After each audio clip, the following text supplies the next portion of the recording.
আমাদের টার্গেট কি না মানুষকে খুশি করার জন্য। আমাদের টার্গেটটা কোথায়?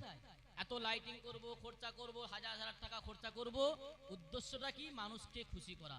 মনে রাখবেন, মানুষকে কোনো কিছু খুশি করার জন্য যদি আপনি কাজ করেন, মানুষ আপনাকে সময়ের জন্য খুশি বলবে, আনন্দ করবে, পরক্ষণে আপনাকে ভুলে যাবে। পরক্ষণে কি করবে? ভুলে যাবে। আর আমার টার্গেট যদি থাকে আল্লাহকে রাজি খুশি করার জন্য, কিয়ামত পর্যন্ত আপনাকে আল্লাহ মানুষের অন্তরে গেঁথে দিবে। যতদিন পর্যন্ত মানুষ জীবিত থাকবে, আপনি মারা যাওয়ার পরেও মানুষের অন্তরে আপনার নামটা সোনার অক্ষরে লিপিবদ্ধ থাকবে। আমি অনুরোধ করব, আমার কথা রাগ হতে পারে, মা বোনদেরকে বলবো যে আপনারা আর ঘোরাঘুরি করবেন না। কেন ঘোরাঘুরি করছেন? আপনাদেরকে তো আল্লাহ পাক আল্লাহ তাআলা খুব আলা দরজা করেছে, কেন আপনার চেহারাটাকে পরপুরুষকে আপনি দেখাচ্ছেন কেন? বাড়ির পুরুষদেরকে বলবো, আপনার বিবি বা আপনার ছেলে মেয়ে রাস্তায় ঘোরাঘুরি করছে, আপনি দু চোখ মিলে দেখছেন আর দেখে আপনি কিছু বলছেন না, এটা আপনি বীর পুরুষের পরিচয় দিচ্ছেন না কা পুরুষের পরিচয় দিচ্ছেন? যদি আপনি বীর পুরুষের পরিচয় দেন, তাহলে বাড়ির মা বোনদেরকে বাড়ি পাঠিয়ে দেন, দোকানদানে তার ঘোরাঘুরি করবেন না। এখন জলসাগুলো সব মেলা হয়ে গেছে, বলতে গেলে খারাপ লাগবে, খারাপ কথা বলছি কি? জলসাগুলো এখন মেলা হয়ে গেছে, মেলা, ছেলে মেয়ে একসাথে ঘোরাঘুরি করছে। এ কথা যদি বলি আবার কিছু মানুষের প্র্যাকটিসে লাগবে, এত বড় কথা বলছে। হাকিকত কথা বলছি, যা বলবো আল্লাহকে ভয় করে বলবো। মানুষকে ভয় করে দুনিয়ায় বেঁচে আমার কোনো লাভ নাই। একদিন বাঁচবো, বীরের মতো বেঁচে থাকবো। হাজার বছর বিড়ালের মতো বেঁচে থেকে কোনো আমার লাভ নাই। একটা সেকেন্ড বেঁচে থাকবো, সেটা বীরের মতো বেঁচে থাকবো। একটা সেকেন্ড কথা বলবো, সেটা আল্লাহ আল্লাহ রসুলকে খুশি করার জন্য বলবো। মানুষকে রাজি খুশি করার জন্য হাজার বছর কথা বলে আমার কোনো লাভ নাই। তাই আমি আবারও অনুরোধ করছি, যারা দোকানদানিতে ঘোরাঘুরি করছে, বিশেষ করে আমার এই যে পাড়া জলসা হচ্ছে পশ্চিম পাড়ার যুবক ভাইরা অনেক দোকানদানিতে ঘোরাঘুরি করছো, সোনারা চলে আসো বাবা। অনেক টাকা খরচা করেছো, অনেক পরিশ্রম করেছো, মেহনত করেছো, তোমাদের মেহনতকে ভোলা যাবে না। কারণ এত পানিতে তারপর আপনার জলসার মাহফিলটি কায়েম করেছো, এ মেহনত, এ জজবা আল্লাহ যেন কবুল করে এবং কিয়ামতে আল্লাহ পাক আল্লাহ তাআলা এর বদলা যেন নসিবে আপনার আমল নামায় দিয়ে থেকে যেন কবরবাসী হয়ে গেছে। আল্লাহ পাক আল্লাহ তাআলা এই মাহফিলের ওসিলায় কবরকে আল্লাহ যেন জান্নাতুল ফেরদাউস নসিব করে দেয়। যাই হোক, যেদিকে আমি যাচ্ছিলাম, শুরুতেই একটা কথা বলে রাখি, যারা আগামী বছর ওয়াদা করেছিলেন, হয়তো অনেকেই আপনারা পেরেশানের মধ্যে আছেন যে টাকাটা কোথায় দেবো। আপনাদেরকে বলবো, স্টেজের সামনে আপনারা আসুন, যারা ওয়াদা করেছিলেন স্টেজের সামনে আসুন, এখানে টাকাটা দিয়ে যাবেন। স্টেজের সামনে আসুন, আপনার টাকাটা এখানে দিয়ে যাবেন। যাই হোক, মূল পূর্বে যাই। যে বিষয় নিয়ে আপনাদের সামনে একটি আয়াত, একটি সূরা আপনাদের সামনে তেলাওয়াত করেছিলাম, সূরাটির নাম হচ্ছে ওয়াল আসরি। সূরাটার নাম কি? ছোট্ট একটি দু লাইনের সূরা। এই দু লাইনের সূরা যদি ব্যাখ্যা করা যায়, রাতকে রাত চলে যাবে, আয়াতের ব্যাখ্যা শেষ হবে না। দুটো লাইনের সূরা, দুটো লাইনে যদি ব্যাখ্যা করা যায়, রাত শেষ হয়ে যাবে, ব্যাখ্যা শেষ হবে না। আল্লাহ কোরআনে বলছে, ওয়াল আসরি ইন্নাল ইনসানা লাফি খুসর ইল্লাল্লাযীনা আমানু ওয়া আমিলুস সালিহাত ওয়া তাওয়াসাউ বিল হাক্কি ওয়া তাওয়াসাউ বিস সাবর। আয়াতের তরজমা হলো, ওয়াল আসরি, আল্লাহ বলছে সময়ের কসম খেয়েছে। কে খেয়েছে? এ বন্ধুগণ, এখানে গল্প করলে আমার অসুবিধা হবে। আল্লাহ সময়ের কসম করে বলেছে, ওয়াল আসরি ইন্নাল ইনসানা লাফি খুসর। আল্লাহ সময়ের কসম করে বলছে যে নিশ্চয় মানুষ ক্ষতিগ্রস্তর মধ্যে আছে। মানুষ কিসের মধ্যে আছে? ক্ষতিগ্রস্তর মধ্যে আছে। বলছে কে? আল্লাহ বলছে। কিসে বলছে? কোরআনে বলছে। কি কিতাবে বলছে? যালিকাল কিতাবু লা রাইবা ফি। আল্লাহ এমন একটা কিতাব নাজিল করেছে, যে কিতাবের ভুল তো দূরের কথা, ও কিতাবে কোনো সন্দেহ করার অবকাশ নাই। আল্লাহর কোরআন বলছে, ওয়াল আসরি ইন্নাল ইনসান লাফি খুসর। মানুষ ক্ষতিগ্রস্তর মধ্যে আছে। আল্লাহ জামানার কসম খেয়েছে, সময়ের কসম খেয়ে বলছে যে মানুষ ক্ষতিগ্রস্তর মধ্যে আছে। পরক্ষণে আল্লাহ বললেন, ইল্লাল্লাযীনা আমানু ওয়া আমিলুস সালিহাত ওয়া তাওয়াসাউ বিল হাক্কি ওয়া তাওয়াসাউ বিস সাবর। চার শ্রেণী মানুষ ব্যতীত, চার শ্রেণী মানুষ এই ক্ষতিগ্রস্ত থেকে তারা বেঁচে আছে। চার শ্রেণী কারা? যারা ঈমান এনেছে, ইল্লাল্লাযীনা আমানু, যারা আল্লাহর প্রতি ঈমান এনেছে, ওয়া আমিলুস সালিহাত, যারা সালিহিন নেককার, যারা সালিহিন নেককার, ওয়াতাওয়াসাউ বিল হক, যারা হকের উপরে দাঁড়িয়ে আছে, ওয়াতাওয়াসাউ বিস সবর, যারা সহ্য করে এবং ধৈর্য ধারণ করে। এই চার শ্রেণী মানুষ ক্ষতিগ্রস্তর মধ্যে থেকে কি আছে, বেঁচে আছে। প্রশ্ন আসতে পারে যে চার শ্রেণীর মধ্যে আমরা কি আছি? শ্রেণীর মধ্যে আমরা আছি নাকি? আমি বলবো হ্যাঁ আমি আছি। ইল্লাল্লাযীনা আমানু, আমি ঈমানদার। অন্যজন বলবো আমি সালিহিন, নামাজ পড়ি। আবার অন্য বলবো আমি হক কথা বলি। আবার অনেকজন বলবো আমি আমার উপর জুলুম হয়েছে, অত্যাচার হয়েছে, আমি ধৈর্য ধারণ করে আছি। চার শ্রেণীর মধ্যে আমি হয়ে গেলাম না। ইল্লাল্লাযীনা আমানু, যারা ঈমান এনেছে, আল্লাহর প্রতি যারা বিশ্বাস রেখেছে, রাসূলকে যারা মনে চেয়ে প্রাণের চেয়ে বেশি ভালোবেসেছে, তারাই তো হলো ঈমানদার। তারাই তো কি ঈমানদার। ঈমানদারের পরিচয় কি? ঈমানদারের পরিচয় যে আল্লাহকে এক বলে বিশ্বাস করবে, আল্লাহ রাসূলকে ভালোবাসবে, দ্বীন ইসলামকে বিশ্বাস করবে, কোরআনকে বিশ্বাস করবে, হাদিসকে বিশ্বাস করবে, মরণকে বিশ্বাস করবে, কিয়ামতকে বিশ্বাস করবে, তাকদীরকে বিশ্বাস করবে, কিতাবকে বিশ্বাস করবে, রাসূলকে বিশ্বাস করবে। সাতটা জিনিস আছে, আমানতু বিল্লাহি ওয়া মালাইকাতিহি ওয়া কুতুবিহি ওয়া রাসূলিহি ওয়াল ইয়াউমিল আখির ওয়াল কদরি খাইরিহি ওয়া শাররিহি মিনাল্লাহি তাআলা ওয়াল বা'থি বা'দাল মাউত। এর মধ্যে সাতটা জিনিস আছে। কয়টা জিনিস? সাতটা জিনিস আছে। আমানতু বিল্লাহি, আমি ঈমান এনেছি আল্লাহর উপর, ওয়া মালাইকাতিহি, এবং সমস্ত ফেরেশতা মণ্ডলীদের উপর, ওয়া কুতুবিহি, সমস্ত কিতাবের উপর, ওয়া রাসূলিহি, সমস্ত রাসূলদের উপর, ওয়াল ইয়াউমিল আখির, এবং কিয়ামতের প্রতি আমি ঈমান এনেছি, ওয়াল কদরি খাইরিহি ওয়া শাররিহি মিনাল্লাহি তাআলা, ভালো মন্দ যা কিছু হয় সব আল্লাহর তরফ থেকে হয়। শাররিহি মিনাল্লাহি তাআলা ওয়াল বা'থি বা'দাল মাউত, পুনরায় মৃত্যু হবে এবং পুনরায় আবার কি করা হবে, জীবিত করা হবে। এই সাতটার উপরে বিশ্বাস রাখতে হবে। তা কি বলে কি ঈমানদার। আমরা যারা ঈমানদার বলে দাবি করি তাকে জিজ্ঞাসা করুন, এক একটা লোক তো লা ইলাহা ইল্লাল্লাহ মুহাম্মাদুর রাসূলুল্লাহ ভালো করে বলতে পারে না। এক একটা মানুষ আছে অথচ মুসলমানের ঘরে দাবি করে আমি মুসলমানের ঘরে ছিলাম, আমার আধার কার্ডে মুসলমানের নাম আছে, প্যান কার্ডে মুসলমানের নাম আছে, ভোটার কার্ডে মুসলমানের নাম আছে, আমি ইসলাম ঘরে জন্ম নিয়েছি, আমি মুসলমান, এই বলে দাবি করে। তাকে আপনি জিজ্ঞাসা করুন যে মসজিদের গেট কটা আছে, জিজ্ঞাসা করবেন তাকে আপনি। এমনও লোক আছে মসজিদ কোনোদিন যায় না, বছরে দুবার যায়, ঈদের নামাজটা পড়তে যায়, তারপর ঈদগায় যায়, মসজিদে যায় না। আছে না? না, আপনাদের ভালুকায় হয়তো না, অন্য জায়গায় আছে। আপনাদের ভালুকায় নাই, অন্য অন্য অন্য গ্রামে আছে রে বাবা। সারা বছর মসজিদ যাবে না, ওই ঈদগায় যাবে, দুটো বছর যাবে, কোনো রকম ভাবে না গেলে মানুষ কথা বলবে, যাবে ঈদের নামাজটা পড়বে, আবার বাড়ি চলে আসবে। মসজিদ থেকে চেয়ে দেখবে না যে কটা দরজা আছে আর মসজিদটা উন্নয়ন কি হলো। তারা আবার বড় বড় ফতোয়া দেয়। তারা আবার কি করে, বড় বড় ফতোয়া দেয়, অমুক হবে না, ঢুমুক হবে না, ধ্যান হবে না, তেন হবে না। তারা আবার বিরাট বড় ফতোয়া দেয়। তাকে আপনি জিজ্ঞাসা করুন যে কলমায়ে শাহাদাতটা কি জিনিস বলুন না দেখি, মুখ থেকে ফেনা বেরিয়ে যাবে, কলমায়ে শাহাদাত উচ্চারণ করতে পারবে না। তারা আবার দাবি করে, তারা আবার দুনিয়াতে সমাজে ফতোয়াবাজি করে, অমুক হবে না, ঢুমুক হবে না। মনে রাখবেন, মানুষকে আপনি ধোঁকা দিচ্ছেন। আল্লাহ ছাড় দিয়েছে, ছেড়ে দেয়নি। আল্লাহ ফিরআউনকে ছাড় দিয়েছিল, ছেড়ে দেয়নি। নমরুদকে ছাড় দিয়েছিল, ছেড়ে দেয়নি। আবু জেহেল, উতবা, সাইবা, আবু লাহাবকে আল্লাহ ছাড় দিয়েছিল, ছেড়ে দেয়নি। বিচার আল্লাহ করেছে। সেই আল্লাহ এখনো আছে। যে আল্লাহ ফিরআউনকে নীল নদীতে চুবিয়ে মেরেছিল, যে আল্লাহ আবু জেহেলকে পিটিয়ে মেরেছিল, যে আল্লাহ সাদ্দাতকে জুতোর বাড়িতে পৃথিবী থেকে ঘুচিয়েছিল, যে আল্লাহ নমরুদকে জান্নাতে ঢোকার আগে জান কবজ করেছিল, আশা করেছিল জান্নাত তৈরি করব, তারপর আল্লাহ জান্নাতে স্বাদ মিটায়নি। সে আল্লাহ এখনো আছে। তুমি দুনিয়ার মানুষের কাছে বার দেখাচ্ছ না, তোমার কি ভয় হয় না?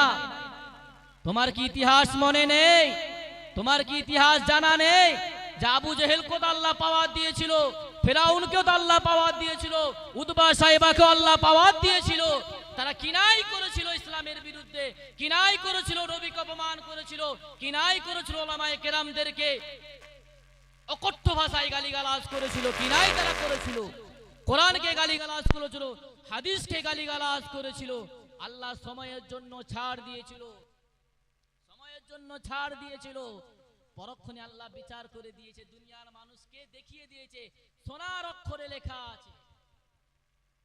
ফিরাউনের ঘটনা আমরা জানিনি, ফিরাউনের ঘটনা কে জানেনি? সবাই জেনেছিল। ফিরাউন কি চেয়েছিল? নবী মুসা আলাইহিস সালাতু সালামকে যেভাবে কষ্ট দিয়েছিল, যেভাবে অত্যাচার করেছিল, যেভাবে গালিগালাজ করেছিল, যেভাবে লাঞ্ছিত বঞ্চিত অপমানিত করেছিল, ছোট বড় বাক্য ব্যবহার করেছিল, আল্লাহ বলছেন মুসা টেনশন নাও নি, আমার উপরে তাওয়াক্কুল থাকো, আমি আল্লাহ বিচার করব। আল্লাহ বলছে আমি বিচার করব, আমার বিচারটা দুনিয়ার কোনো মানুষের মতো বিচার হবে না। আল্লাহর বিচার দুনিয়ার মানুষের মতো বিচার হয় নাকি? দুনিয়ার মানুষ তো বিচার করে পক্ষপাতী করে বিচার করে, দুনিয়ার মানুষরা বিচার করে পক্ষপাতী করে বিচার করে, যার ঠেঙা বলা আছে তার দিকে রায়টা দেয়। সে হাজারো অন্যায় করলে তার দিকে মানুষ তাকে সাথ দেয়, যে অন্যায় করে যে নির্দোষ তাকে মানুষ সাথ দেয় না। দুনিয়ার মানুষের বিচার। আর আল্লাহর বিচার কি? ফামান ইয়ামাল মিসকালা যাররাতিন খায়রান ইয়ারা ওয়া মান ইয়ামাল মিসকালা যাররাতিন শাররান ইয়ারা। বান্দা মনে রেখে দিও, কিয়ামত এমন একটা দিন হবে, ময়দানে মাহশর এমন একটা দিন হবে, যাররা যাররা পরিমাণ হিসাব নেওয়া হবে। তুমি কার প্রতি জুলুম করেছো, কাকে অত্যাচার করেছো, কাকে তুমি লাঞ্ছিত করেছো, বঞ্চিত করেছো, কাকে তুমি গালিগালাজ করেছো। বান্দা দুনিয়ায় তোমাকে আমি স্বাধীনতা দিয়েছি, যা ইচ্ছা তাই করো। বান্দা তোমাকে আমি দুনিয়াতে স্বাধীনতা দিয়েছি, তুমি যা ইচ্ছা সেটাই করে নাও। একদিন আমার দরবারে তোমাকে আসতে হবে। কি করতে হবে? একদিন আমার দরবারে তোমাকে আসতে হবে, সেদিন তোমাকে কে রেহাই করে দেখবে। আজ তোমার দুনিয়াতে ঠেঙ্গা বল আছে, তোমার দল বল আছে, আজ তোমাকে সাথ দিচ্ছে, তাই তুমি তাদের সাথে তুমি লাপাচ্ছ, গালিগালাজ করছো, অত্যাচার করছো, কারো সম্মান নিয়ে সম্মানহানি করছো। তোমার সাথে মানুষ সাথ দিয়েছে বলে, কিন্তু কিয়ামতের দিনে কেউ তোমাকে সাথ দিবে না বন্ধু, সাথ দিবে না। কথাগুলো আমি ভুল বলছি নাকি? কথাগুলো ভুল বলছি নাকি? না, কিয়ামতের দিনে কেউ তোমাকে সাথ দিবে না, কেউ তোমাকে সাথ দিবে না। সবাই নিজের নিজের ইয়া নফসি ইয়া নফসি, আমার উপায় কি হবে, আমার উপায় কি হবে। সেদিন আল্লাহ বিচার করবে, সেদিন আল্লাহ কি করবে? বিচার করবে। আল্লাহ যাকে ধরবে পৃথিবীর কোনো পাওয়ার তাকে আটকাতে পারবে না। পারবে নাকি? পৃথিবীর কোনো পাওয়ার তাকে আটকাতে পারবে না, পৃথিবীর কোনো পাওয়ার তাকে আটকাতে পারবে না। আল্লাহ যখন ধরবে, আর আল্লাহ যদি ছেড়ে দেয় তো আলহামদুলিল্লাহ, আল্লাহ যদি কি ছাড় দেয় তো আলহামদুলিল্লাহ। কিন্তু আল্লাহ বলে যে বান্দা তোমাকে আমি দুনিয়াতে স্বাধীনতা দিই, তুমি যা ইচ্ছা সেটাই করে নাও। কিন্তু আল্লাহ বলে একজন আছে, আমি যে ধরবো এটাকে তোমরা ভয় করো। যাই হোক, যে বিষয় নিয়ে বলছিলাম, আল্লাহ রাসূল সাল্লাল্লাহু আলাইহি ওয়াসাল্লাম একটি অসংখ্য হাদিসের মধ্যে একটি হাদিস আপনাদের সামনে পেশ করলাম। আদ-দুনিয়া উসিজরুল মুমিনিন ওয়া জান্নাতুল লিল কাফিরিন। এই দুনিয়াটা হলো মুমিনদের জন্য জেলখানা, মুমিনদের জন্য জেলখানা, আর কাফেরদের জন্য কি? জান্নাত। এই দুনিয়াটা হলো মুমিনদের জন্য জেলখানা। যারা মুমিন হবে, যারা ঈমানদার হবে তাদের জন্য হবে জেলখানা, আর যারা কাফের হবে তাদের জন্য হবে কি? বালাখানা। তাদের জন্য হবে কি? বালাখানা। একজন ঈমানদার মানুষ, একজন ঈমানদার ব্যক্তি, আল্লাহ পাক আল্লাহ তাআলা বলেছেন, ওরা আমার বান্দা বান্দিরা, ওরা আমার বান্দা বান্দিরা, মনে রেখে দিও, যারা আল্লাহর প্রতি ঈমান এনেছে, যারা রাসূলের প্রতি ঈমান এনেছে, আল্লাহ বলছে বান্দা আমার প্রতি ঈমান এনেছো, বান্দা ইসলামের প্রতি তুমি গণ্ডির মধ্যে ঢুকে গেছো, তুমি তোমার মন চাইলে কোনো কিছু করতে পারবে না। তোমাকে আমি জবান দিয়েছি, মন চাইলে কাউকে গালিগালাজ করতে পারবে না। তোমাকে আমি জবান দিয়েছি, মন চাইলে কারোকে ছোট বড় কথা বলতে পারবে না। তোমাকে আমি আল্লাহ পাক আল্লাহ তাআলা জবান দিয়েছি কোরআন তেলাওয়াত করার জন্য। তোমাকে আমি আল্লাহ পাক আল্লাহ তাআলা জবান দিয়েছি তাসবিহ তেলাওয়াত করার জন্য। তোমাকে আমি আল্লাহ পাক আল্লাহ তাআলা এই জবানটা দিয়েছি ভালো কাজ আদেশ করার জন্য। ওরে আল্লাহ পাকের বান্দা বান্দি, ওরে আল্লাহ পাকের বান্দা বান্দি, মনে রেখে দিও, তোমাকে আল্লাহ পাক আল্লাহ তাআলা জবান দিয়েছে কারো নিয়ে পরচর্চা করার জন্য জবান দেয়নি, কাউকে নিয়ে কুভাষা করার জন্য জবান দেয়নি, কাউকে সম্মানহানি করার জন্য তোমাকে আল্লাহ পাক জবান দেয়নি। আল্লাহ পাক আল্লাহ তাআলা কান দিয়েছে পরচর্চা, পরনিন্দা, গীবত-কিল্লা শোনার জন্য তোমাকে কান দেয়নি। তোমাকে আল্লাহ পাক আল্লাহ তাআলা কানটা দিয়েছে ভালো জিনিস শ্রবণ করার জন্য। তোমাকে আল্লাহ পাক আল্লাহ তাআলা কান দিয়েছে কোরআন তেলাওয়াত শোনার জন্য। তোমাকে আল্লাহ পাক আল্লাহ তাআলা কান দিয়েছে আল্লাহ তাসবিহ তেলাওয়াত শোনার জন্য, জিকির আজকার শোনার জন্য। তোমাকে আল্লাহ পাক আল্লাহ তাআলা কান দিয়েছে দিয়েছে। ওরে আল্লাহ পাকের বান্দা বান্দি মনে রেখে দিও, তোমাকে আল্লাহ পাক আল্লাহ তাআলা কান দিয়েছে, কারো পরচর্চা পরনিন্দা গীবত গিল্লা শোনার জন্য তোমাকে কান দেয়নি। আমার আল্লাহ পাক আল্লাহ তাআলা তোমাকে যে কান দিয়েছে, কাউকে গালি শোনার জন্য তোমাকে কান দেয়নি। তোমাকে আল্লাহ পাক আল্লাহ তাআলা হাত দিয়েছে, অন্যায় কাজ করার জন্য হাত দেয়নি। তোমাকে আল্লাহ পাক আল্লাহ তাআলা হাত দিয়েছে, চুরি করার জন্য হাত দেয়নি, মদের বোতলটা খাওয়ার জন্য হাত দেয়নি, সুদের টাকা খাওয়ার জন্য হাত দেয়নি। তোমাকে আল্লাহ পাক আল্লাহ তাআলা হাত দিয়েছে, ভালো কাজ করার জন্য হাত দিয়েছে। তোমাকে আল্লাহ পাক আল্লাহ তাআলা হাত দিয়েছে, কোরআনের পৃষ্ঠাটা উল্টানোর জন্য হাত দিয়েছে। তোমাকে আল্লাহ পাক আল্লাহ তাআলা হাত দিয়েছে, তাসবিহ তেলাওয়াত করার জন্য হাত দিয়েছে। কি দিয়েছে? জবান দিয়েছে। কাউকে কুভাষা, কাউকে সম্মানহানি করার জন্য জবান দেয়নি।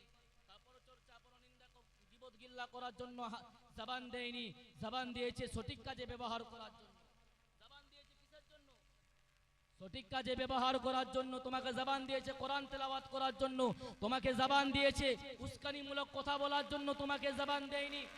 আপসের মধ্যে বিভ্রান্তি করার জন্য তোমাকে জবানটা খরচা করতে বলেছে নাকি?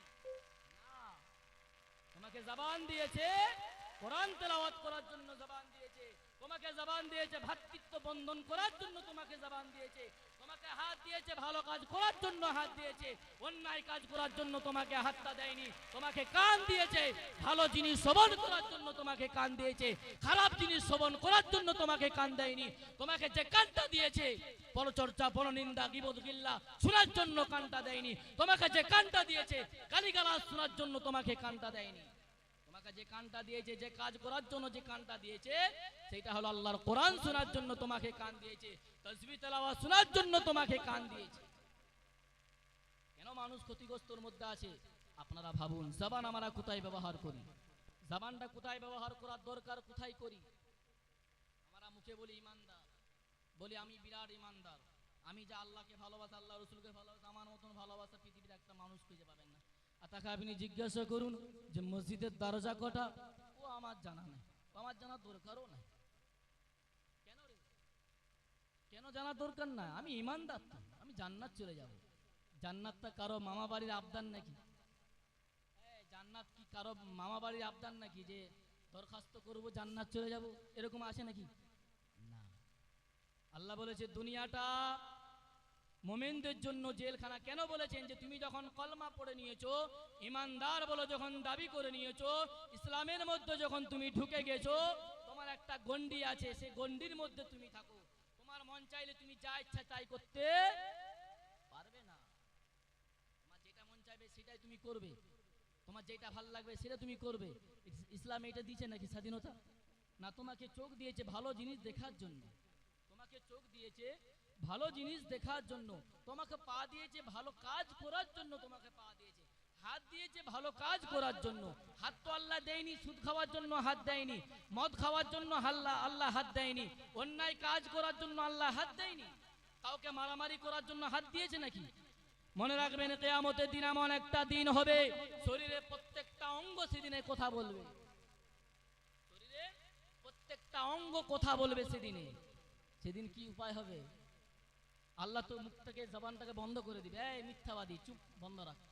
হাতকে জিজ্ঞাসা করো, হাত কি কাজে ব্যবহার হয়েছো? হাত বল আল্লাহ আমাকে এই হাত দিয়ে চুরি করেছে, আল্লাহ এ হাত দিয়ে মদ খাইছে, আল্লাহ এ হাত দিয়ে অত্যাচার করেছে, এ হাত দিয়ে মানুষকে মারপিট করেছে, এ হাত দিয়ে খুন খারাপি করেছে।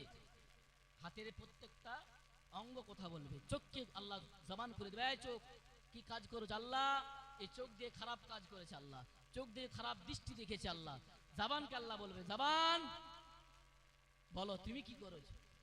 আল্লাহ আমি যা কাজ করেছি সে বলার কিছু নাই। দোকানদারিতে যাকে পেরেছি গালিগালাজ করেছি, অকট্ট ভাষায় গালিগালাজ করেছি, কারো মান সম্মান নিয়ে খেলা করেছি, কাউকে নিয়ে উচ্চ কথায় কথা বলেছি, কাউকে নিয়ে পরচর্চা পরনিন্দা গীবত গিল্লা আমি করেছি। জবান পাকে জিজ্ঞাসা করো, পা কি করেছো বলো? আজকে সব কৈফিয়ত চাইবে। কিয়ামতের দিনে এত সহজ নয়। আমরা বলি কিয়ামত কিয়ামত, কিয়ামতের দিনটা যে কি ভয়ানক হবে, আল্লাহর কোরআনে আয়াত দ্বারাতে মানুষকে প্রমাণ করছে যে কিয়ামত এমন একটা দিন হবে যে 50,000 বছর সমতুল্য, দুনিয়ার 50,000 বছর সমতুল্য কিয়ামতের একটা দিন হবে। আর কিয়ামতের জমিনটা হবে সূর্যের তাপে তামা হয়ে যাবে। মানুষ তার শরীরের ঘামে হাবুডুবু খাবে, মানুষ শরীরের ঘামে হাবুডুবু খাবে, সেদিন কি উপায় হবে? আল্লাহ তো দুনিয়াতে আপনাকে আমাকে ছাড় দিয়েছে, আল্লাহ দুনিয়াতে আপনাকে আমাকে ছাড় দিয়েছে। তাই সকলকে অনুরোধ করব যে আল্লাহ আপনাকে জবান দিয়েছে, চোখ দিয়েছে, হাত দিয়েছে, পা দিয়েছে, আপনার শরীরে বল দিয়েছে, আপনার পারিবারিক ব্যাপারে আপনাকে ক্ষমতা দিয়েছে, ওই ক্ষমতাগুলো অপব্যবহার করবেন না, ওই ক্ষমতাগুলো অপব্যবহার করবেন না। জবাব কিন্তু আপনাকে দিতে হবে, জবাব কিন্তু আপনাকে দিতে হবে। সেদিন উপায় কি হবে? সেদিন উপায় কি হবে? সেদিন উপায় কি হবে? মানুষ ক্ষতিগ্রস্তর মধ্যে আছে। কেন বলছি? জবানকে আমরা অন্য কাজে ব্যবহার করি, এই জিহ্বাটাকে আমরা অন্য কাজে ব্যবহার করি। আল্লাহ রাসূল সাল্লাল্লাহু আলাইহি ওয়াসাল্লাম সাহাবায়ে কেরামদেরকে বলে, আমার সাহাবায়ে কেরামরা, তোমরা যদি দুটো জিনিসকে হেফাজত দিতে পারো, আমি আল্লাহ পাক আল্লাহ তাআলা কিয়ামতের দিনে তোমাদের জন্য সুপারিশ করা আমার জন্য ওয়াজিব হয়ে যাবে। কটা জিনিস বলেছে? দুটো জিনিস যদি তোমরা আমাকে হেফাজত দিতে পারো। দুটো জিনিস হচ্ছে কি? এক নম্বর হচ্ছে জবান, এক নম্বর কি? জবান। আরেকটা হচ্ছে যেটা লজ্জা স্থান, আরেকটা কি? লজ্জা স্থান। এই দুটো জিনিসকে যারা হেফাজত করতে পারলো, আল্লাহ রাসূল বলছে কিয়ামতের দিনে তাদের জন্য আমি আল্লাহ পাক আল্লাহ তাআলার হাবিব বলছে তাদের জন্য আমি সুপারিশ করা আমার জন্য ওয়াজিব হয়ে যাবে। আর সবথেকে ভয়ানক দুটো জিনিস, সবথেকে কি ভয়ানক দুটো জিনিস কেন বলছি? সামান্য একটা কথাতে আপসের মধ্যে দ্বন্দ্ব লাগে, জানেন? আমি যদি একটা কোনো মিথ্যা কথা দোকানদারিতে বলে থাকি, সেটাকে নিয়ে কি হবে? বিরাট একটা তুলকালাম হবে, এমনও তুলকালাম হবে যে মারামারি সুদ্ধম হয়ে যায়। হয় না? হয়নি? আদৌ সেই কথাটা কিন্তু কোনো সত্য না মিথ্যা আল্লাহ পাক বেহতার জানেন। কিন্তু আমি এমন একটা বাক্য ব্যবহার করব, ওই বাক্য ব্যবহারের কারণে একটা সাম্প্রদায়িক দাঙ্গা লেগে যাবে, একটা আপসের মধ্যে দাঙ্গা লেগে যাবে, একটা পারিবারিক ব্যাপারে একটা দাঙ্গা লেগে যাবে, সামান্য একটা কথাতে। সামান্য একটা কেন আল্লাহ রাসূল বললেন যে জবানকে তোমরা হেফাজত করো? কেন বললেন? না, তোমার জবানের দ্বারাতে এমন এমন তুমি কথা মানুষের দ্বারা পৌঁছাবে, যার কারণে মানুষের মধ্যে একটা বিভাদ তৈরি হবে, যার কারণে একটা সাম্প্রদায়িক দাঙ্গা লাগবে, যার কারণে মানুষের মধ্যে একটা মলমিলন তৈরি হবে না, শত্রুতা বাড়বে। বাস্তবিক সেটা হচ্ছে, বাস্তবিক সেটা হচ্ছে। আজ আপনি লক্ষ্য করুন, হয়তো আপনার ভালুকায় হয়নি, এসব মনে ভালুকায় দেখা যায়নি, অন্য অন্য গ্রামে দেখা যায়। ভালুকায় এসব আলোচনাই হয়নি, অন্য অন্য গ্রামে হয়, অন্য অন্য গ্রামে হয়। কেন বলছে? একটা হাদিস আপনাদেরকে শোনাই। বানি মুস্তাকিলে একটা যুদ্ধ হয়েছিল, একটা অপব্যাখ্যার কারণে আপনারা এই ঘটনাটা শুনুন, বুঝতে পারবেন। বানি মুস্তাকিলে একটা যুদ্ধ হয়েছিল, ওই যুদ্ধই সাহাবায়ে কেরামরা গিয়েছিল। সাহাবায়ে কেরাম কোথায় গিয়েছিল? ওই যুদ্ধই গিয়েছিলেন। যাওয়ার পরে যুদ্ধ যখন ফিরে আসছে, যুদ্ধ যখন শেষ হয়ে গেল, আসার পরে তো সাহাবায়ে কেরামরা তাদের একটা কি ছিল? দলবল ছিল, একটা কওম ছিল, দলবল ছিল। তারা এক জায়গায় বিশ্রাম নিলেন। কি করলেন? এক জায়গায় বিশ্রাম নিলেন। ওই যুদ্ধের মধ্যে একজন মহিলা ছিলেন, তার নাম হচ্ছে আম্মা জান আয়েশা সিদ্দিকা রাদিয়াল্লাহু তাআলা আনহা। আপনারা চিনেন? চিনেন? নামটা জানেন না? আম্মা জান আয়েশা সিদ্দিকা রাদিয়াল্লাহু আনহা কে বলুন তো? আম্মা জান আয়েশার নাম শুনেন না? বলুন, জানেন না যে উনি কে ছিলেন? আল্লাহ রাসূলের স্ত্রী ছিল। তো আল্লাহ রাসূলের কি ছিল? স্ত্রী ছিল। কন্যা কাজ ছিল হযরত আবু বকর সিদ্দিক রাদিয়াল্লাহু তাআলা আনহু। হযরত আবু বকর সিদ্দিক রাদিয়াল্লাহু তাআলা আনহুর কন্যা ছিলেন। আর স্ত্রী কাজ ছিলেন? বিশ্ব নবী মুহাম্মদুর রাসূলুল্লাহ সাল্লাল্লাহু আলাইহি ওয়াসাল্লাম, তার স্ত্রী ছিলেন। তো বানি মুস্তাইল থেকে যুদ্ধ করার পরে যখন বাড়ি আসতেন, তারা এক জায়গায় বিশ্রাম নিতে দাঁড়ালেন, এক জায়গায় বিশ্রাম নিতে দাঁড়ালেন। বিশ্রাম নেওয়ার পরে আম্মা জান আয়েশা সিদ্দিকা রাদিয়াল্লাহু তাআলা আনহার সোনার একটা গলার হার ছিল, গলার একটা হার ছিল। তো ওই যুদ্ধতে গলার হারটা ছিঁড়ে পড়ে গিয়েছিল যুদ্ধের ময়দানে। যুদ্ধের ময়দানে কি হয়েছিল? হারটা ছিঁড়ে পড়ে গিয়েছিল। তো উনি দেখলেন যে এরা সবাই যখন বিশ্রাম নিচ্ছে, তা আমি যাই যুদ্ধের ময়দান থেকে হারটা, যে গলার হার ছিল ওটা কুড়ি নিয়ে আসি, হারিয়ে গেছে, কুড়ি নিয়ে আসি। উনি যখন যুদ্ধের ময়দানে গেলেন, যাওয়ার পথে যখন হারটা পেলেন, আসার পথে দেখছেন যে যারা সাহাবায়ে কেরামরা যে ছিলেন, উনি এসে দেখছেন যে তারা বেরিয়ে গেছে ওখান থেকে। তারা কি করছে? বেরিয়ে গেলেন। এসে দেখছেন কাউকে দেখতে পান, সাথী সঙ্গী যারা ছিল তাদেরকে কাউকে দেখতে পায়নি। উনি খুব চিন্তার মধ্যে পড়ে গেলেন, একলা হয়ে গেলেন। উনি ওখানেই কি করলেন? বিশ্রাম নিলেন। আল্লাহ রাসূল একজন সাহাবী ছিলেন, সাফওয়ান বলে নাম। কি ছিলেন? সাহাবীর নামটা মনে রাখুন, সাফওয়ান বলে একজন সাহাবী ছিল। ওনার দায়িত্ব ছিল যে যুদ্ধ যখন সবাই বাড়ি আসবে, উনি লাস্টে আসবে এবং যুদ্ধের কার কি হারিয়েছে সব জিনিস গোছগাছ করে লাস্টে বাড়ি আসবে। সাহাবী সাফওয়ানের এটাই কাজ ছিল যে যুদ্ধ যখন সবাই বাড়ি চলে যাবে, যুদ্ধ শেষ হওয়ার পরে আরো যুদ্ধে যে মাল মিটার পড়ে থাকবে উনি কুড়িয়ে লাস্টে যাবে। মনে করো আমরা এখানে জলসা করছি, সবাই বাড়ি চলে গেলাম, তার মধ্যে কয়েকজন থাকে না যে কোন জিনিসটা পড়া হয়েছে বা কোন জিনিসটা, সেটাকে গোছগাছ করে দিয়ে লাস্টে বাড়ি যায়। ঠিক ওই সাহাবী সাফওয়ান উনি কি করলেন, সব গোছগাছ করে যখন আসছে, আসার পথে আম্মা জানা আয়েশা সিদ্দিকা রাদিয়াল্লাহু তাআলা আনহার সাথে দেখা।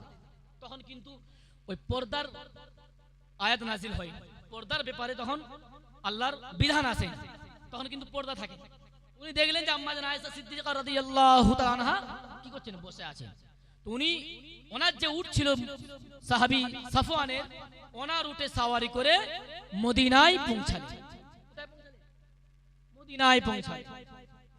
কার সাথে পৌঁছালেন? নবীজি একজন সাহাবী, সাহাবী সাফওয়ান বলেন।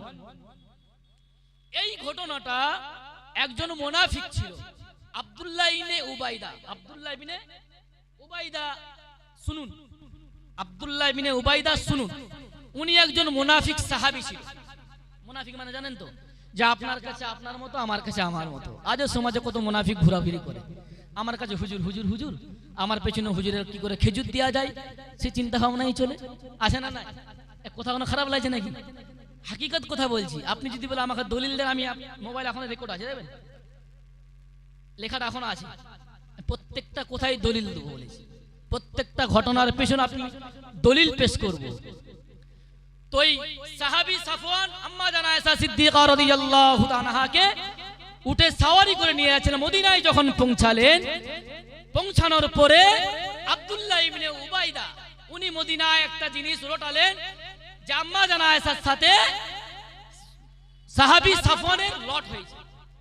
ভালো করে শুনুন, কথাটা গভীরভাবে শুনবেন, উপলব্ধি করবেন যে আম্মা জানা আয়েশা সিদ্দিকা রাদিয়াল্লাহু তাআলা আনহার সাথে সাহাবী সাফওয়ানের কি হয়েছে, লট হয়েছে, লট লেগেছে। এই বাক্যটা পুরো মদিনায় পৌঁছে দিলেন, পুরো মদিনায় কি করলেন, পৌঁছে দিলেন, মদিনা মানুষের কাছে কাছে পৌঁছে দিলেন যে জানেন কি হয়েছে। কি না, আম্মা জানা আয়েশার সাথে সাহাবী সাফওয়ানের অপকর্ম কাজ হয়েছে, যেটা আমি মুখে উচ্চারণ করব না, কারণ আম্মা জানা আয়েশার ব্যাপারে আল্লাহ কোরআন নাজিল করেছে সূরা নূরে 11 থেকে 21 আয়াত, 10টা আয়াতে তার পবিত্রতা কি করেছে, দলিল দিয়েছে। আম্মা জানা আয়েশার পবিত্র ব্যাপারে দলিল দিয়েছে, 10টা আয়াত আল্লাহ নাজিল করেছে। কটা আয়াত? 10টা আয়াত নাজিল করেছে। এই বাক্য যখন, এই কথাটা যখন মদিনার অলিতে গলিতে পৌঁছাতে লাগলো, তো তখনকার কিছু সরল মুসলমান এই জায়গায় বিশ্বাস করে নিল। আজও সমাজে কিছু মানুষ দেখবেন বিশ্বাস করে না, কারো বিরুদ্ধে কোনো অপবাদ দিলে সহজ সরলে বিশ্বাস করে, সেই কথাটা যাচাই করে না, বাছাই করে না, আছে না? নাই, আপনার ভালুকায় হয়তো নাই, অন্য জায়গায় আছে। ভালুকার বদনাম করবো না, কারণ আমি এখানে আছি, এখানে বদনাম করে আমার চলবে না। যতদিন থাকবো নাম করে যাব, তবে হক কথা বলে যাব, অন্যায়ের বিরুদ্ধে আমি থাকবো, তাতে আমার এখানে থাকো না থাকো আমার কোনো দায় আসবে না। যা বলবো হক কথা বলবো, যা বলবো কি করবো, হক কথা বলবো, কারণ নবীর মেম্বার আসি মানে আমাকে হক কথা বলতে হবে। কাউকে তেল বুলিয়ে কথা বলা অভ্যাস উলামায়ে কেরাম দেন নাই। যার আছে সে মানুষকে ভয় করে, আল্লাহকে ভয় করে না।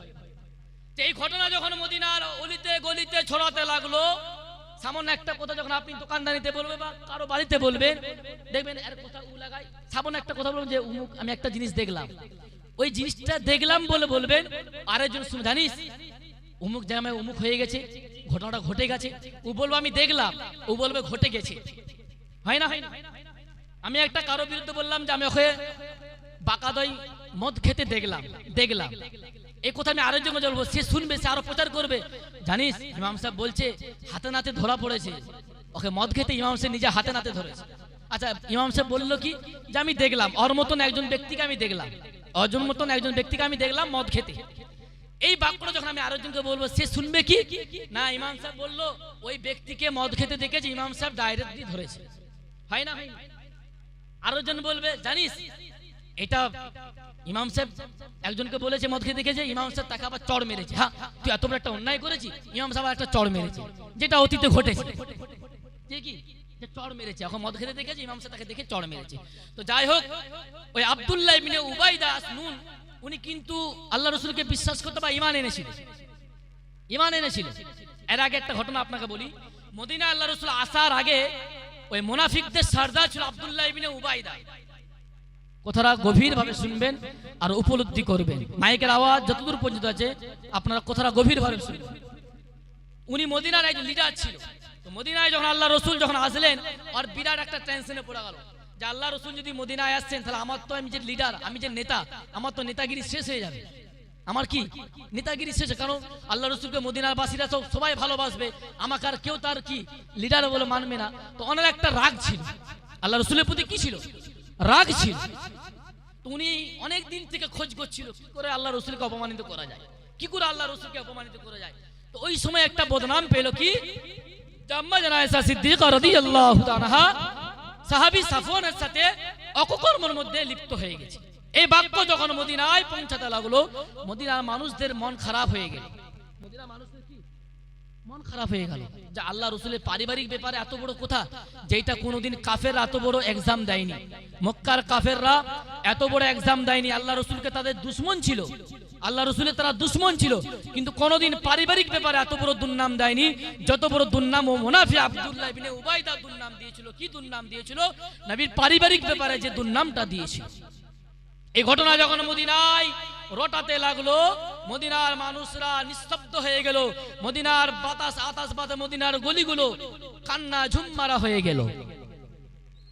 এক মাস এটা রটাতে লাগলো, এক মাস। কমাস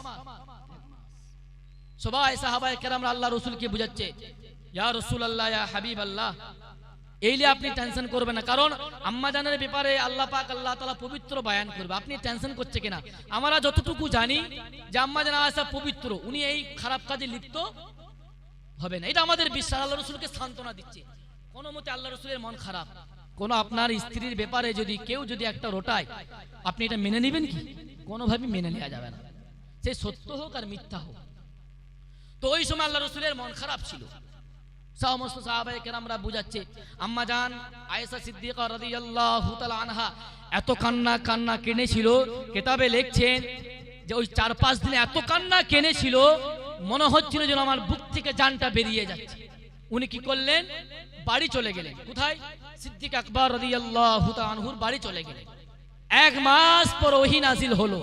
এক মাস ওহী নাজিল হলো সূরা নূরে আয়াত। আপনারা কোরআনে মোবাইল আছে, রেকর্ড করবেন, যে দেখবেন সূরা নূরে 11 থেকে 21 নম্বর আয়াত পর্যন্ত এই 10টা আয়াতে আল্লাহ ওই মুনাফিকের ব্যাপারে পরিচয় দিতে লাগলেন যে হে রাসূল, আপনাকে যারা অপপ্রচার করছে, আয়েশার ব্যাপারে যারা অপপ্রচার করছে, আম্মা জান আয়েশা সিদ্দিকা রাদিয়াল্লাহু তাআলা আনহার ব্যাপারে যারা অপপ্রচার করছে, তাদের কাছে কোনো যোগ্য সাক্ষী নাই।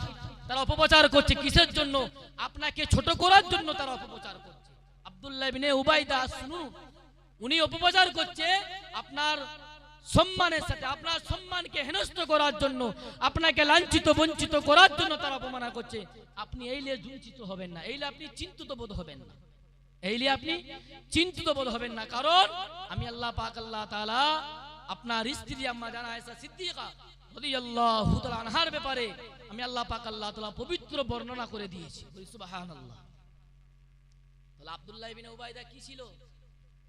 কোন কাফের থাকেনি, কি ছিল? মুনাফিক মুসলমান ছিল। তিনিও মুসলমান ছিল। কি মার্কা মুসলমান ছিল? মুনাফিক মার্কা মুসলমান ছিল। তার টার্গেট কি ছিল? আল্লাহ রাসূলকে কোনোভাবেই হেনস্থ করা, আল্লাহ রাসূলকে কোনোভাবেই হেনস্থ করা। আর আল্লাহ কোরআন আয়াত দ্বারাতে এখনো পর্যন্ত কোরআন আয়াত আপনি খুললে প্রমাণ পেয়ে যাবেন যে যারা আল্লাহ রাসূলকে হেনস্থ করার জন্য অপপ্রচার করেছে, আল্লাহ বলে আমি আল্লাহ পাক আল্লাহ তাআলা তাদের জন্য রয়েছে কি কঠিনতম শাস্তি রেখেছে আমি তাদের জন্য। মনে রেখে দিও, কারো সম্মান হানি নিয়ে খেলা করবেন না, কারো সম্মান হানি নিয়ে খেলা করবেন না। কারো ব্যাপারে শুনবেন, সেটাকে যাচাই বাছাই না করে দোকানদানিতে আপনি যা ইচ্ছা তাই বলবেন, আপনার জবান দিয়েছে বলে আপনি যা ইচ্ছা তাই করবেন, এটা আল্লাহ ছাড় দিয়েছে, ছেড়ে দেয়নি। আল্লাহ রসুলকে যারা অপমানা করেছিল, আল্লাহ রসুল অপমান হয়েছিল নাকি? আল্লাহ রসুল আরো তার দরজাকে আলা করে দিয়েছে, আল্লাহ রসুলের সম্মানকে কি করলো, আরো বাড়িয়ে দিল, এবং মুনাফিককে চিনার একটা সহজ করে দিল, যে এরা হচ্ছে মুনাফিক আর এরা হচ্ছে মুসলমান। এরা হচ্ছে কি মুনাফিক, যা আপনাকে হুজুর হুজুর করবে, আপনার সাথে উঠা বসা সবকিছু করবে, আপনার সাথে লেনদেন করবে, আপনার সাথে সবকিছু করবে, তারপর আপনার পেছনে বাস দিবার জন্য তারা টার্গেট করে থাকবে, কি করে বাসটা দেওয়া যায়, কি করে বাসটা দেওয়া যায়। ওই সব লোকের থেকে ইমানদারকে দূরে থাকতে হবে। আল্লাহ রসুল বলেছে যে মুনাফিক হলো সব থেকে, ইসলামের সব থেকে দুশ্মন হচ্ছে মুনাফিক। কাফেররা ইসলামের বেশি দুশ্মন নয়, সব থেকে বেশি দুশ্মন হচ্ছে কারা? মুনাফিক সব থেকে বেশি দুশ্মন, কারণ তারা আপনার ঘরের শত্রু, তারা আপনার কি ঘরের শত্রু। আপনি বাইরের শত্রুকে দেখে সাবধান থাকতে পারবেন, কিন্তু ঘরের শত্রুর কাছে আপনি সাবধান থাকতে পারবেন না। আপনাকে কোথায় আঘাত করবে, কোথায় কি করবে তারা ভালো জানে। আপনাকে কোথায় আঘাত করতে হবে, কোথায় কি করতে হবে, তারা সেটা ভালো জানে, তারা সেটা কি ভালো জানে। আর একটা বিষয় আপনাদেরকে দলিল দিয়ে বলি, একটা বিষয় আপনাদেরকে দলিল দেব। আল্লাহর কোরআনে সূরা হুজরাতে একটা আয়াত নাযিল, ইয়া আইয়ুহাল্লাযীনা আমানু ইন জাআকুম ফাসিকুন বিনাবাইয়িন আন তুসিবু কওমান বিজাহালাতিন ফাতুসবিহু আলা মা ফাআলতুম নাদিমিন। আল্লাহর কোরআন বলছে যে তোমরা কোন মানুষের কাছে যখন কোন বাক্য শুনবে, কোন প্রচার শুনবে, কোন কথা শুনবে, সেইটাকে তোমরা আগে যাচাই বাছাই করে নাও। সেটাকে আগে কি করো? যাচাই বাছাই করে তারপর তোমরা প্রচার করো। নচেত তোমরা যাচাই বাছাই না করে যদি প্রচার করো, পরক্ষণই সে মানুষটার কাছে তোমরা আবার ক্ষমা চাইতে হবে। সে মানুষটার কাছে কি করতে হবে? ক্ষমা চাইতে হবে। বানি মুস্তাকিল একটা গোত্র ছিল, একটা কওম ছিল। তো একজন সাহাবীকে আল্লাহ রাসূল পাঠালেন, বাবা সাহাবী তুমি ওই কওমের কাছে যাও, যাকাতের টাকাটা সংগ্রহ করে আসো। কিসের টাকা? যাকাতের টাকাটা ওদের কাছ থেকে আদায় করে নিয়ে আসো।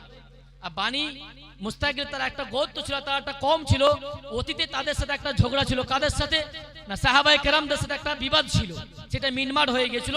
ও সাহাবীর কিন্তু জানা থাকে। তো সাহাবীকে যখন পাঠালো যে বাবা সাহাবী তুমি বানি মুস্তাকিলের কওমের কাছে যাও, তাদের কাছ থেকে যাকাত টাকাটা সংগ্রহ করে নিয়ে আসো। তো ওই সাহাবী যখন কওমের কাছে গেলেন, গোত্রের কাছে গেলেন, ওখানকার মানুষরা সাহাবীকে দেখে এত উল্লাসী হলেন, এত খুশি হলেন, তারা দৌড়ে আসে, দৌড়ে এসে কি সাহাবীকে আকুর করে ধরতে আসে খুশিতে। তো সাহাবী ভাবলেন যে তারা আমাকে মারতে আসছে। সাহাবী কি ভাবলেন? উল্টো ভাবলেন। হয়েছিল কি যে তারা তাকে স্বাগত জানাতে আসছিল। উনি ভাবলেন কি যে আমাকে মারতে আসছে। উনি ছুটে চলে আসলেন, এসে রাসূলকে বললেন, ইয়া রাসূলুল্লাহ, ইয়া হাবিবাল্লাহ, যাকাত তো দিবার কথা তো দূরের কথা, তারা আমাকে মারতে এসেছিল। ঘটনাটা কি ঘটেছিল? যে তারা তাকে সংবাদ ওয়েলকাম জানাতে এসেছিল, সবাই ছুটি। আর সাহাবী ব্যাখ্যা করলো কি যে তারা আমাকে মারতে এসেছিল, তারা আমাকে কি করতে এসেছিল? মারতে এসেছিল। এই কথা শোনার পরে আল্লাহ রসুল রাগান্বিত হয়ে গেলেন। কাদের প্রতি? ওই কওমের প্রতি, যে তাদের কাছে আমি সাহাবীকে পাঠালাম যাকাত সংগ্রহ করার জন্য, ঘুরে উল্টি তারা যাকাত তো দিল না, উপরন্তু সাহাবীকে আবার মারতে এসেছিল। ঘটনা সম্পূর্ণ উল্টো, সম্পূর্ণ কি উল্টো। তো আল্লাহ রসুল বললেন, তাদের জন্য বদদুয়া করতে লাগলেন যে তাদেরকে যেন আল্লাহ যেন হিদায়াত করে। এই কথা বলার সঙ্গে সঙ্গে আল্লাহ ওহী নাজিল করলেন, হাবিব আল্লাহ কোরআন নাজিল করলেন, ইয়া আইয়ুহাল্লাযীনা আমানু ইন জাআকুম ফাসিকুন বিনাবাইয়িন ফাতাবায়্যানু আন তুসিবু কওমান বিজাহালাতিন ফাতুসবিহু আলা মা ফাআলতুম নাদিমিন। হে রাসূল জেনে রাখুন, শুনে রাখুন, আপনার ঈমানদার সাহাবায়ে কেরামদেরকে বলে দেন যে যে জিনিসটা তারা ভালো করে জানবে না, শুনবে না, যাচাই করবে না, বাছাই করবে না, ওই জিনিসটা মানুষের কাছে রটানোটা কি রটাতে মানা করতে। কি বললেন? যে জিনিসটার বিষয়ে যাচাই করলো না, বাছাই করলো না, সেটা দেখলো না, সেটা জিনিসটা কি সেটা না জেনে মানুষের কাছে প্রচার করতে লাগলো। আল্লাহ বলেছে যে মানুষে তোমরা যখন যে কোনো কথা শুনবে সেটাকে আগে যাচাই করো, বাছাই করো, তারপর তোমরা সেটাকে তার বিরুদ্ধে এগেনস্টে স্টেপ। কে বলছেন? আল্লাহ বলছে, আমি বলিনি, আল্লাহর কোরআন বলছে। নচেত তোমরা যদি যাচাই বাছাই না করো, পরক্ষণে তার কাছে তুমি লজ্জিত বোধ হবে, যে সেটা যদি প্রমাণ যদি না হয়, সেটা যদি প্রমাণ যদি করতে না পারো, ওই মানুষটার কাছে তুমি লজ্জিত হবে, কারণ ওই মানুষটার বিরুদ্ধে তুমি কথা দোকানদানিতে প্রচার করেছিলে, তুমি প্রমাণ করতে পারলে না। কারো কথা শুনে তুমি মানুষের কাছে দাঁড়া দাঁড়ে প্রচার করলে, তার চরিত্র নিয়ে তুমি প্রচার করলে, তার সম্মান হালিলে তুমি প্রচার করলে, আর সেইটাকে তুমি প্রমাণ করতে পারলে না, পরক্ষণেই তুমি তার কাছে লজ্জিত বোধ হবে। আমরা হাজার হাজার মানুষের নিয়ে, মানুষের সম্মান নিয়ে, মানুষের ইজ্জত নিয়ে আমরা হাজার হাজার মানুষের দ্বারা দ্বারা আমরা কি করি? প্রচার। জিনিসটা সেটা কতটা সত্যতা কতটা মিথ্যা সেটাকে আমি আর যাচাই বাছাই করি না। করি কি? সমাজে মানুষ করে না, আপনার ভালো করে হয়তো করে, যাচাই বাছাই করে, অন্য অন্য এলাকায় যাচাই বাছাই করে না। কারো বিরুদ্ধে কোনো কথা পেয়ে গেলে কি করে বলতে শুরু করে দেয়।